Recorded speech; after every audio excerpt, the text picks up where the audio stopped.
પણ મને એક પણ દિવસ એવું નથી કોઈ પ્રમુખનો ફોન આવ્યો કે મહામંત્રી કે પ્રભારી અર્જુન ચૌધરી કઠપુતળી જેવો. હા, આ પહોંચાડજો વાત. અર્જુન ચૌધરી એટલે કઠપુતળી, જેટલું નતા એટલું કામ કરવાવાળો. જિલ્લાના ટીમની એની જવાબદારી છે કે મને મોકલવું છે કે આ સીટ નબળી છે, આ જિલ્લા સીટ છે કે આ વિસ્તાર નબળો, ત્યાં મને મોકલવું જોઈએ. આ બધા ઘણા બધા અને ઉમેદવારો તો આપી દીધો, વાંધો ને ભાજપ અને જીતાડવા માટે કોઈ નીકળ્યો છે, જિલ્લા પ્રમુખ નીકળ્યા છે કોઈ દિવસ? કોઈ મને બતાવ્યો ફોટો કે જિલ્લા પ્રમુખ નીલભાઈ રાવ કોઈ જગ્યાએ જિલ્લા પંચાયતના ઉમેદવારને જીતાડવા માટે કોઈ સભા કરી છે? એમના 3 મહામંત્રી છે. તમે બહુ સારો શબ્દ વાપર્યો. કોઈ એવડ નહીં હોય. આ 10 વાગે ઉઠે અને ઉઠીને સીધા એસી કાર્યાલયમાં જતું રહેવાનું. આખો દિવસ ત્યારે ફોન પર બધું ટીચિંગ કર્યા કરવાનું બધું. ને કોઈ મહત્વના નિર્ણય લેવા હોય તો અમને તો પૂછો, અમને પૂછો. આ લોકોની સામે કોણ લડે છે? આ ગુંડા લોકોની સામે, ધૃષ્ટરાષ્ટ્ર ઇન્ડકમની કોલોની સામે કોણ લડે છે? બાકીનું પછી જીતી ગયા પછી બાકીનું મારે કહેવું નથી, બધા તમે જાણો છો. આ બધા કારણો છે, આમાંથી આપણે બહાર નીકળવું પડશે. ભારતીય જનતા પાર્ટીના કાર્યકર્તા તમે છો, તમને ખબર છે. લોકો કામ માટે જાય 10 વાગે, 8, 9, 10 વાગે. ભાઈ તમે નેતા છો, તમારે વહેલી સવારે જાગવું જોઈએ, લોકોના પ્રશ્નો સાંભળવા જોઈએ. 10 વાગ્યા સુધી તમે ઊંઘો તમારા ઘરે, એ ભોલો હોય કે નીલ હોય. આ તો પદ છોડતો હોય તો નહીં ચાલે. અહીંયા કાર્યકર્તા સાંભળવો પડશે. 10 વાગ્યા સુધી તમે બિસ્તરમાંથી ઉભા નહીં થાવ. મેં નરેન્દ્ર મોદીનો દાખલો આપ્યો. જાઓ નરેન્દ્ર મોદી પાસે કાર્યકર્તા શીખે, આગેવાન શીખે. મેં વાત કરી હતી. 4 વાગે માણસ જાગી જાય, બ્રહ્મોત્સવ જાય, નીચે પ્રવૃત્તિ કરે, પૂજા પાઠ કરે, ના 9 વાગે તેનું કાર્યાલય ચાલુ થાય, લોકોને સાંભળવાનું ચાલુ કરી દે. ના આ અનેક રાજ્યો ના અનેક સંગઠનના લોકો આ પ્રકારની આપણી કાર્યપદ્ધતિ છે ભારતીય જનતા પાર્ટીના. પેલા લોકોમાં અને આપણા લોકોમાં બહુ ડિફરન્સ છે. 9 વાગે 10 વાગે ઉઠે એ રાક્ષસી વૃત્તિનો માણસ છે. મેં આ વાત ઘણી જગ્યાએ કહું છું. આના 2 રાક્ષસો મેં કીધું ને બીજા કોઈ રાક્ષસો હોય, એમાં નીલ હોય કે પછી ભોલો હોય. ભોલાનું શું નામ છે? જેને પડે જિલ્લા પંચાયતની અહીંયા એક પણ મહામંત્રી કોઈ તાલુકાની સીટ પર કે જિલ્લાની સીટ પર ઉમેદવારને જીતાડવા માટે નીકળ્યો છે કોઈ મહામંત્રી? હોય તો મને ફોટો પડે. આ હારવાના કારણ છે. પ્રમુખ એસી ઓફિસમાં બેસી રહે, મહામંત્રીઓ એસી ઓફિસમાં બેસી રહે, તો કઈ રીતના તાલુકો જિલ્લો જીતવાનો છે ભાઈ? કઈ રીતના જીતવાનું? કે ધારાસભ્ય આવો પ્રકારનો ગુનાહિત કૃત્ય વાળો છે, આટલા ગુના, એ મેં માહિતી આપી છે જિલ્લાના લોકોને. આ જ માહિતી લઈને તમે ગામડે એક બૂથ પર ગયા હોત, તાલુકાના જિલ્લાના સંગઠનના લોકો, તો આ સ્થિતિનું નિર્માણ ના થયું હોત. જવાની જરૂર નથી. મેં કીધું આવતા મુદ્દા લઈને જજો, વિકાસના કામો લઈને જાઓ. તો ચૈતર સાથે શું સાંઠગાંઠ છે એવું મને લાગે જ નહીં. એને કાઉન્ટર નથી કરી શક્યા. એનું એ પણ એક કારણ છે. જિલ્લા સંગઠનના લોકો અહીંયા એસી ઘનશ્યામભાઈએ કાર્યાલય બનાવી દીધું છે, એર કન્ડિશન, એમાંથી બહાર નથી નીકળ્યા. કંચનભાઈ, આ પણ એક કારણ છે. ઉમેદવાર પસંદગીનો કાર્યક્રમ હતો કમલમમાં. બેને સંબોધન કર્યું, નીલભાઈ સંબોધન કર્યું, મેં સંબોધન, બધાએ સંબોધન. અર્જુનભાઈ પ્રભારી છે, મુઠ્ઠી તલવાર વાળો પ્રભારી. હું તો જે મને અનુભવ છે પ્રકાર બોલું ને ભાઈ, મને જે અનુભવ થયો તે પ્રકાર હું બોલું. મેં મુઠ્ઠી તલવાર વાળો પ્રભારી અર્જુન, નામ પણ કઈ રીતના અર્જુન પડી ગયું મને ખબર નથી પડતી.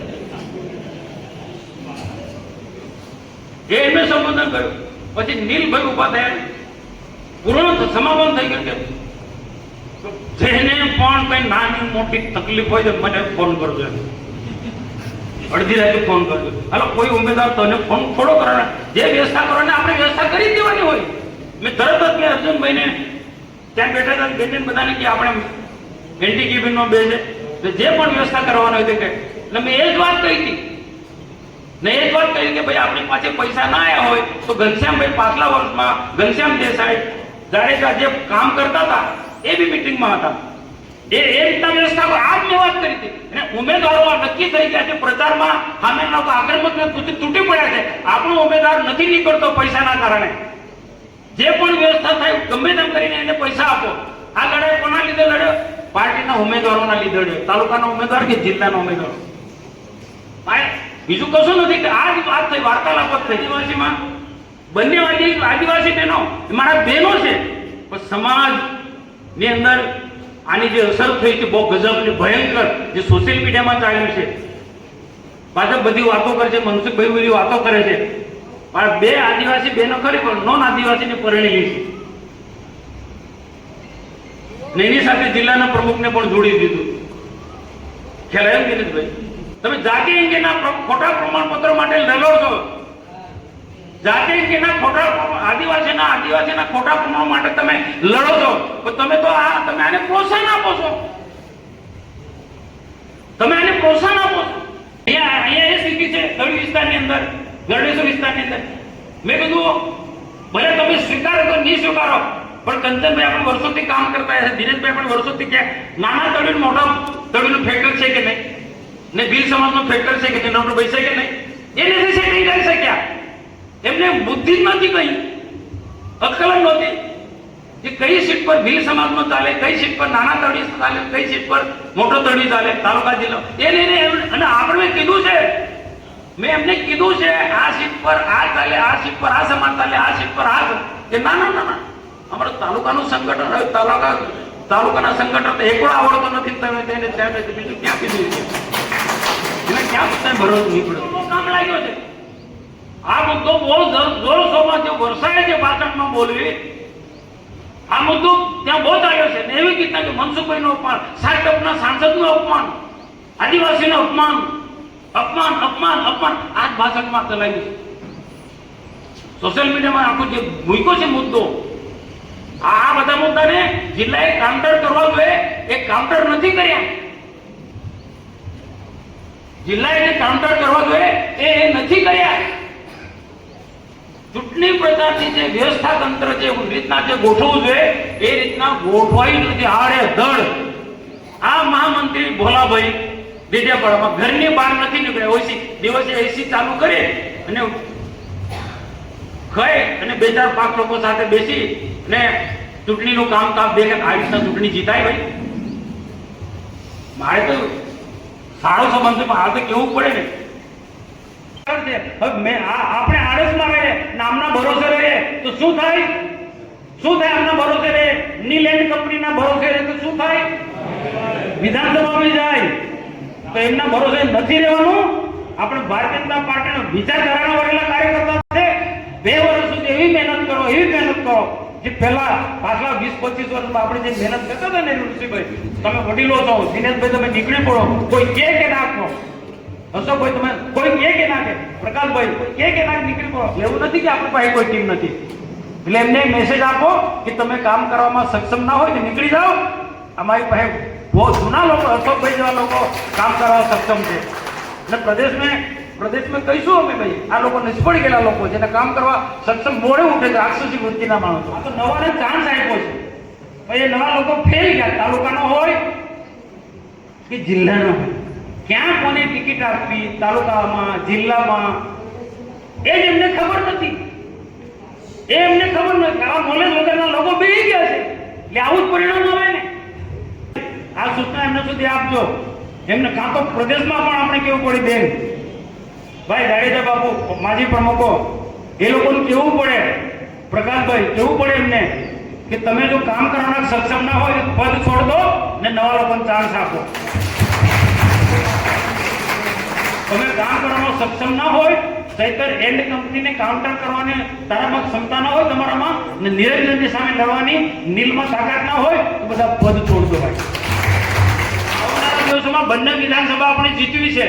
ડેડિયાપાડા વિધાનસભા પણ જીતવી છે અને નાંદોદ વિધાનસભા પણ જીતવી છે.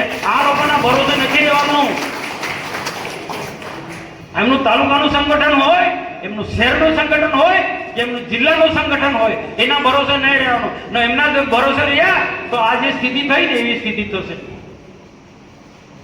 એવી સ્થિતિ થશે.